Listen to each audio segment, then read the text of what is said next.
안녕하세요. 김필수 자동차 연구소의 김필수입니다. 오늘 주제는요, 항상 요새 관심을 많이 갖고 있는 심야 택시난에 대한 문제점입니다. 최근에 국토교통부가 발표를 하고요, 실질적으로 심야 택시의 요금을 인상한 거 여러분들 아실 겁니다.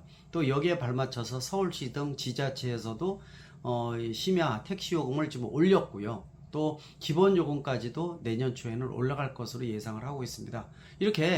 이런 기본 요금을 상향시켜서 심야 택시난을 해소하는 이 첫 단추에 대한 것들은 올바른 방향이라고 볼 수가 있습니다. 저도 이 부분에 대해서 정부 자문이라든지 또는 각종 세미나나 포럼에 주제 발표도 하면서 이런 여러 가지 해외 사례까지도 비교를 많이 해주고 있습니다.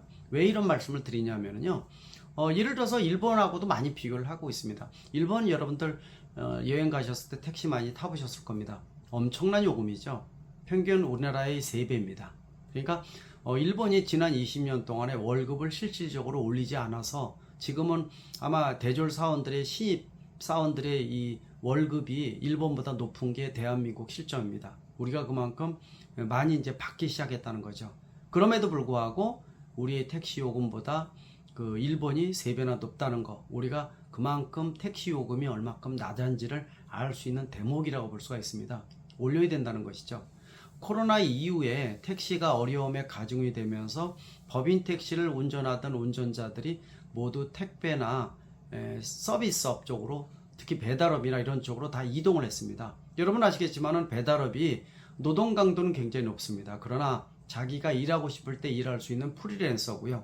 또 노동 강도는 높지만 벌어들이는 비용도 300만 원 이상이 되는 경우가 많습니다. 근데 법인 택시 얼마 받는지 아십니까? 지금 현재 200만 원 정도입니다. 국내의 최저임금도 많이 올라가서 최저임금으로 받는다면 250만 원 정도가 월 되는데, 지금 법인 택시 기사들은 최저임금도 못 받는다고 볼 수가 있죠. 문제점 굉장히 심각하죠. 당연히 떠난 기사들 오질 않습니다. 대한민국은 약 전국적으로 27만 대 정도의 택시가 운행되고 있습니다. 그 중에서 약 70%가 개인 택시고 30%가 법인 택시라고 볼 수가 있어요. 개인 택시 같은 경우에는요, 심야 택시난이 발생하는 시간대에 보통 야간에는 운행을 안 하는 것이 개인 택시라고 볼 수가 있습니다. 고령자 운전자들이 많다 보니까 야간에는요, 눈이 잘 보이지 않는 것은 물론이고 위험 요소가 몇 배 가중이 됩니다. 또 취객 여러 가지 문제가 발생을 하는데 굳이 내가 이런 위험을 감수하면까지 운행할 필요가 없겠죠. 그게 개인 택시입니다. 따라서 야간에 30%에 해당되는 일부분의 법인 택시가 야간에 운행되다 보니까 출퇴근 시간, 특히 퇴근 시간대, 또 저녁 시간대에 찾는 사람은 많고 법인 택시 일부분만 운행을 하다 보니까 집중적으로 부족하다는 거죠. 즉 다시 말씀드리면 국내의 택시 수는 전체적으로 봤을 때 절대로 부족하지 않은 치수인데, 야간에 일부 법인 택시만 운행이 되다 보니까 문제가 된다는 거고, 근데 문제는 또 이렇게 수입원이 적다 보니까 기사들이 이 택시 운전을 안 한다는 것이죠. 노력을 해도 200만 원인데 누가 운전을 하겠습니까? 그래서 실질적으로 이번에 국토교통부를 비롯해서 지자체들이 심야 시간대의 요금을 올린 이유가 바로 거기에 있습니다. 또 한 가지는요, 이렇게 올린 요금이 실질적으로 기사들한테 가야 된다는 것이죠. 즉 택시 업계의 업체도 굉장히 수익이 굉장히 열악한 건 사실이기 때문에 일부분은 가야 되겠지만, 플랫폼 업자라든지 이 비용이 다 빠져나가고 실질적으로 마지막인 기사들한테 요금 인상에 대한 이 인상분을 배려하지 못한다면 의미가 없겠죠. 정부가 이번에 그런 부분들을 고려를 해서 적극적으로 좀 더 운전자, 기사들이 많이 가져갈 수 있게끔 만든다라는 것은 상당히 중요한 의미를 갖고 있습니다. 물론 이번 제도 개선으로 인해서 운전자가 돌아온다는 보장은 아직은 미흡하다고 볼 수가 있죠. 아직은 굉장히 적다고 볼 수가 있습니다. 이거 가지고 과연 돌아올까라는 부분들도 고민을 해야 된다고 보고 있습니다. 보통 이제 심야 시간 하면은 10시에서 보통 2시를 새벽 2시를 보통 얘기를 해주고 있죠. 그래서 심각한 때는 11시부터 오후 새벽 1시 사이를 또 심야 시간대를 좀 더 가중을 해서 올린다든지 등등 여러 가지가 앞으로 더 고민될 것으로 보고 있고요. 또 야간 시간대에 파트타임으로 기사가 들어와서 빠져나간다든지 등등 다양한 방법을 국토교통부에서 이번에 제시를 하고 있습니다. 상당히 중요한 의미를 가지고 있다는 것이죠. 그래서 이 요금에 대해서 올린 것에 대해서 시민단체에서는 굉장히 반발도 커지고 있는 것이 사실입니다.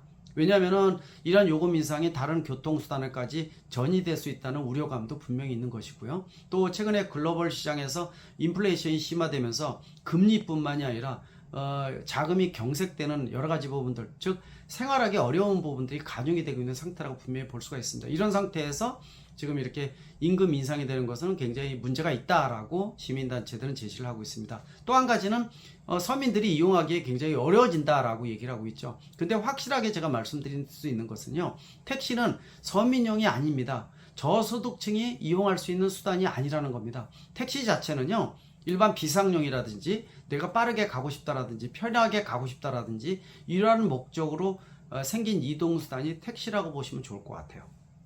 일본 등 다른 선진국에서 택시 요금 절대로 저렴하지 않습니다. 다시 말하면요, 이 저소득층 같은 경우에는 이 지자체에서 배려가 필요하다는 것이죠. 택시 요금을 올린 만큼 심야 시간대에 심야 운행 버스라든지 전철 시간대를 늘려주는 겁니다. 따라서 이동할 수 있는 역할을 나눠주는 것, 이 투트랙 모드로 가는 것이 굉장히 중요합니다. 그래서 서울시에서도 택시 요금을 인상을 하면서 버스의 시간과 전철 시간을 연장한 이유도 바로 거기에 있다고 볼 수가 있습니다. 국내에서 어떤 지자체는요, 이 일반 택시 요금만 올려놓고 또 버스라든지 이런 시간은 연장을 하지 않아서 여러 가지 볼멘 소리가 많이 나오고 있습니다. 이런 것들은 어떻게 보면 불협화음이라고 볼 수가 있고 균형을 못 잡은 정책이라고 볼 수가 있으니까 지자체마다 이런 투트랙 모드가 분명히 필요하다고 말씀드릴 수가 있습니다. 또 한 가지는요, 정부가 택시라는 모델을 필요하면 악용하고 또 필요 없으면 버리는 이런 정책을 냈다는 것도 분명히 개선을 해야 된다고 보고 있습니다. 필요할 때는요, 꼭 규제를 강화할 때는 대중교통수단으로 택시를 놓습니다. 그러놓고 인센티브를 줘야 될 때는 택시를 빼버리고 택시는 대중교통수단이 아니다, 버스만 해당이 된다, 이렇게 얘기를 하고 있습니다. 다시 말하면 쓰고 뱉는 부분들이 문제가 심각하다는 얘기죠. 아마 이런 부분들은 국내에서 제가 대학에 있다 보니까 대학에서도 그런 얘기를 많이 합니다. 사립교원, 사립대학에 있는 교수들 같은 경우에는 교육부에서 이 필요할 때 규제를 할 때는 공무원이라고 얘기를 합니다. 각종 법정 의무교육이나 이런 것들은 공무원으로 편입을 시켜놓고요, 인센티브를 줘야 된다 그러면 공무원이 아닙니다. 알아서 먹고 살라 그러죠. 14년 동안 등록금 동결되면서 아마 사립대 애들 14년 동안 월급이 안 올랐습니다. 굉장히 심각하죠. 이런 것들, 이게 이제 택시하고 비교될 수 있는 부분들인데, 그래서 택시를 필요해서 실질적으로 어떤 대중교통 수단이다 그러면은 버스와 같이 중공용제로 한다면은 인센티브를 주고 돈을 줘야 돼요, 지자체에서. 그렇게 안 한다면은요, 이제는 시장 경쟁 논리에 의해서 그냥 경쟁하게끔 만드는 것이 가장 중요하다고 볼 수가 있습니다. 시각이 변해야 된다는 것이죠. 그리고 국토교통부에서 이번에 요금을 올린 것에 대한 효과가 그렇게 크지 않으면 타입 1이라는 모델을 늘린다고 얘기를 해주고 있습니다. 아마 4년 전에 타다 금지를 하면서 타다 금지법이 생긴 것은 굉장히 아쉬운 부분이 큽니다. 국내가 이에 관련 단체에 휩쓸려서 미래 모빌리티 이동수단, 특히 소비자를 중심으로 해서 배려를 안 했다는 것은 문제가 상당히 크다는 것이고요. 앞으로 발전 가능성이 없는 규제 일변도의 포지티브 국가라는 하나의 이 흐름이 바로 이런 타다 금지법 같은 것이 아닌가 이렇게 보고 있습니다. 소비자 입장에서 수도권 중심으로 해서 타다 200만 명이 가입이 돼서 왜 인기를 끌었는지를 한번 생각을 해보시면 좋을 것 같아요. 가격이 비쌈에도 불구하고 소비자를 안전하면서도 편리하면서도 쉽게 부를 수 있고, 이런 여러 가지 부분들은 우리가 분명히 이 택시에 대한 개선 방향을 지향하는 이러한 시사점이 있다고 분명히 말씀드릴 수가 있습니다. 이번에 국토교통부에서 타다 금지법을 시행을 하면서 유사하게 만든 게 타입 1, 2, 3 중에서 타입 1이라는 모델이거든요. 근데 국내에서 27만 대 중에서 실질적으로 타다 1이라는 거를 운행하고 있는 택시 수는 몇 대뿐이 되지는 않고 있습니다. 아시겠지만 타입 1은 매출액의 5% 기여금을 내야 되고요, 또 허가제를 통해서 실질적으로 허가를 안 해주는 거죠.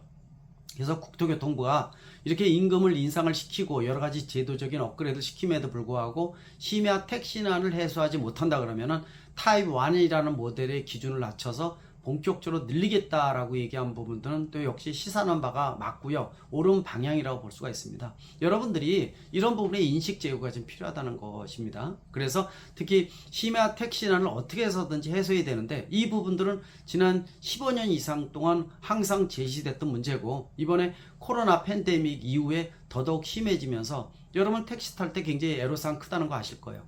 최근에 들어와서는 어떤 분들 다 포기해버렸죠. 시간대가 그 시간 되면은 아예 가까운 곳에 회식을 하고 걸어가는 분들 굉장히 많고요. 심지어는 자전거라든지 전동 킥보드를 이 음주 상태에서 운전하기도 합니다. 불법이죠, 당연히. 그럴 정도로 상당히 택시난이 심각하다고 볼 수가 있습니다.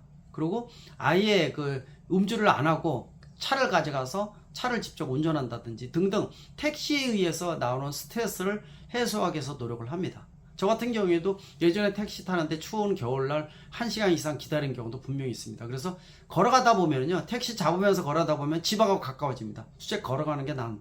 그래서 그런 경우도 있다고 볼 수가 있죠. 심각한 부분입니다. 따라서 이번에 이 정부의 어떤 시행, 또 지자체의 어떤 역할, 이런 부분을 통해서 심야 택시난이 실질적으로 해소가 됐으면 하는 생각이 들고요. 또 법인 택시를 중심으로 해서 기사들의 어떤 그 인건비, 즉 생활에 대한 여건이 올라갈 수 있게끔 만들어주는 노력이 좀 필요합니다. 이 비용을 올린 것에 대해서는 거부감을 갖지 않으시길 바랍니다. 그만큼 다른 선진국 대비 대한민국의 이 법인 택시의 기사들의 수입이 굉장히 낮다는 것을 다시 한번 강조하고 싶고요. 그런 부분을 인정을 하고, 그러면서도 모으지 않는다면은 다른 여러 가지 제도적인 부분들이 필요하다고 보고 있습니다. 한번 기다려 보시고요. 정부의 어떤 전향적인 생각, 큰 그림으로 보는 이런 부분들을 보시기 바랍니다. 아마 좋아질 것으로 예상을 합니다. 고맙습니다.